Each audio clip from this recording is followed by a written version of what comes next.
Insurance ಬಗ್ಗೆ ಈಗಾಗಲೇ ಎಷ್ಟು ಎಕರೆ ಕಟ್ಟಿದ್ದಾರೆ ಏನು ಎಂತು ಅನ್ನೋದ್ರ ಬಗ್ಗೆ ನಾನು ಈ ಸಭೆ ಮಾಡಿದ್ದೀನಿ. ನಿನ್ನೆ ನನಗೆ ಓವರಾಲ್ ಆಗಿ ನಮ್ಮ ಜಿಲ್ಲಾಧಿಕಾರಿಗಳು ಮತ್ತು ಕೃಷಿ ಇಲಾಖೆ ಅಧಿಕಾರಿಗಳು ನನಗೆ ಹೇಳಿದ್ದಾರೆ. ಆ ಗೈಡ್ಲೈನ್ಸ್ದಾಗ ಅದಕ್ಕೂ ಏನು ಗೈಡ್ಲೈನ್ಸ್ ಕೊಡಬೇಕು, ಹೆಂಗೆ ಬರಬೇಕು ಅನ್ನೋದು ಕೆಲವೊಂದಿಷ್ಟು ಅವರು ನಾರ್ಮ್ಸ್ ಅದಾವೆ. ಅದ್ರ ಬಗ್ಗೆನೂ ಚರ್ಚೆ ಮಾಡಬೇಕಂತ ಇವತ್ತು ಸಾಯಂಕಾಲ ಸಭೆ ಆದಮೇಲೆ ಹೇಳಿ. ಎಲ್ಲೋ ಒಂದು ಕಡೆ ಬಿಜೆಪಿ ಅವರು ಒಂದು ಕೋಟಾ ಮತ್ತು 150 ರೂಪಾಯಿ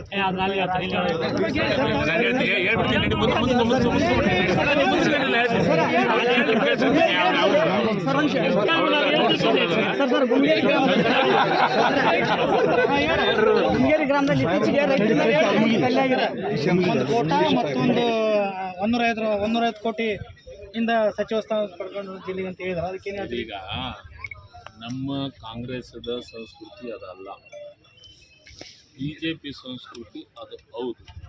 ಯಾಕೆ ಹೌದು ಅಂತಂದರೆ ಯತ್ನಾಳ್ ಅವರು ಬಸವರಾಜ ಬೊಮ್ಮಾಯಿಯವರು ಈ ರಾಜ್ಯದ ಮುಖ್ಯಮಂತ್ರಿ ಆದಾಗ 2500 ಕೋಟಿ ಕೊಟ್ಟು ಈ ರಾಜ್ಯದ ಮುಖ್ಯಮಂತ್ರಿ ಆಗಿದ್ದಾರಂತ ಯಾರು ಹೇಳಿದರು? ನಾನು ಹೇಳಿದೆ, ನೀವೇನು ಹೇಳಿದ್ರಿ? BJP MLA ಹೇಳಿದ್ರಿ ಯತ್ನಾಳ್. ಅವ್ರದ್ದು ಸಂಸ್ಕೃತಿ ಅದು ನಮ್ಮ ಸಂಸ್ಕೃತಿ ಅಲ್ಲ. ನಮ್ಮದೇನಿದ್ರು ಮೆರಿಟ್ ಸಂಸ್ಕೃತಿ. ನಾನು 3 ವರ್ಷ ಚೆನ್ನಾಗಿ ಕೆಲಸ ಮಾಡಿದ್ದೀನಿ, 2 ಇಲಾಖೆ ಜವಾಬ್ದಾರಿಯಿಂದ ನಿರ್ವಹಿಸಿದ್ದೀನಿ ಅಂತ ಹೈಕಮಾಂಡ್ ನನಗೆ ಅವಕಾಶ ಕೊಟ್ಟಿದೆ. ರಾಯರೆಡ್ಡಿ ಅವರು ಸೀನಿಯರು ಅಂತ ಅವರು ಆರ್ಥಿಕ ಅಡ್ವೈಸರ್ ಆಗಿ ಕೆಲಸ ಮಾಡಿದ್ದಾರೆ. ಅದನ್ನು ನೋಡಿ ಹೈಕಮಾಂಡ್ ಜಿಲ್ಲೆಗೆ 2 ಕೊಟ್ಟಿದ್ದಾರೆ. ಖುಷಿ ಪಡ್ರಿ ಪತ್ರಕರ್ತರು, ಜನರು, ನೀವೆಲ್ಲ ಖುಷಿ ಪಡ್ರಿ. ಜಿಲ್ಲೆಗೆ 2 ಮಂತ್ರಿ ಬಂದಿದೆ ಅಂತಂದು ಖುಷಿ ಆಗ್ರಿ ಅಂತ ಹೇಳಿದ್ದಾರೆ. ಬಿಜೆಪಿಯವ್ರಿಗೆ ಹಸುವೆ ಆಗಿದೆ. ಸರಿಗೆ ಅವ್ರಿಗೆ ಎಲ್ಲಿ ಸಮಾಧಾನ ಐತಿ ಹೇಳಿ? ಈಗ ನಾನು ಕೇಳಬೇಕು, ದೊಡ್ಡನಗೌಡರು ಮುಖ್ಯ ಸಚೇತಕರಾಗಬೇಕಾದ್ರೆ ಎಷ್ಟು ದುಡ್ಡು ಕೊಟ್ಟರು ಅಂತ. ಈಗ ಅವ್ರು ಕೊಟ್ಟೇನ್ರಾಗ್ಯಾರನೋ ಗೊತ್ತಿಲ್ಲ. ತಮ್ಮದ ನೆನಪು ಮಾಡ್ಕೊಂಡು ಸುಟಿಕೆ ಗೋಟಿ ಅಂತ ನನಗೆ ದೊಡ್ಡನಗೌಡ್ರ ಮ್ಯಾಗ ಅನುಮಾನ ಐತಿ.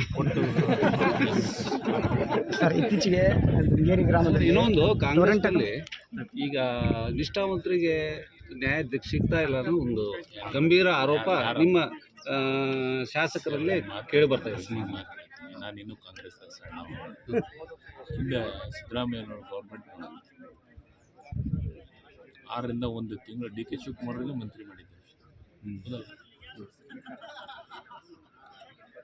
ಇದು ಸೂಕ್ಷ್ಮವಾದಂಥ ಅರ್ಥ ಮಾಡ್ಕೋಬೇಕಷ್ಟ ಎಲ್ಲರೂ. ನಾನು ಸರಿ, ನಮ್ಮಲ್ಲಿ ಗೊಂದಲನೇ ಇಲ್ಲ. ಈಗ ನಿಮಗೆ ಪತ್ರಕರ್ತರಿಗೆ, ಈಗ ನೀವು ತಾಲೂಕು ಪತ್ರಕರ್ತರು ಅದ, ಭಾಳ ದಿವಸ ತಾಲೂಕು ಪತ್ರಕರ್ತರಾಗಿ ಕೆಲಸ ಮಾಡ್ತಾರೆ. ನಿಮಗೆಲ್ಲ ಒಂದು ಕಡೆ ಜಿಲ್ಲಾದ್ದು ರಾಜ್ಯದ ಕೊಡಲಿಲ್ಲ ಅಂದ್ರೆ ನಿಮಗೂ ಸ್ವಲ್ಪ ಸಣ್ಣ ಪುಟ್ಟ ಇರ್ತಾವೆ. ಅದನ್ನು ಆಮೇಲೆ ನಿಮ್ಮ ಪತ್ರಕರ್ತ ಸಂಪಾದಕರು ಗುರುತಿಸಿ ಮತ್ತೆ ಆಮೇಲೆ ಕೊಟ್ಕೊಂತ ಹೋಗ್ತಾರೆ. ಹಂಗೆ ನಮ್ಮ ಪಕ್ಷದೊಳಗೆ ಸಾಗರ ಕಾಂಗ್ರೆಸ್, ಆ ಸಾಗರದೊಳಗೆ ಸಣ್ಣ ಪುಟ್ಟ ಆದಿದ್ದನ್ನು ಸರಿ ಮಾಡ್ಕೊಂತ ಹೋಗ್ತಾರೆ. ಸರ್, ಏನಿಲ್ಲ ಕ್ಷಣ ಮಾತ್ರದಲ್ಲಿ ಸ್ವೀಕಾರ ಮಾಡ್ತೇವೆ ಹೇಳಿದ ಒಂದೇ ಕ್ಷಣದೊಳಗೆ ಎಲ್ಲರೂ ಸೈಲೆಂಟ್ ಆಗಿ ಅಷ್ಟೊಂದು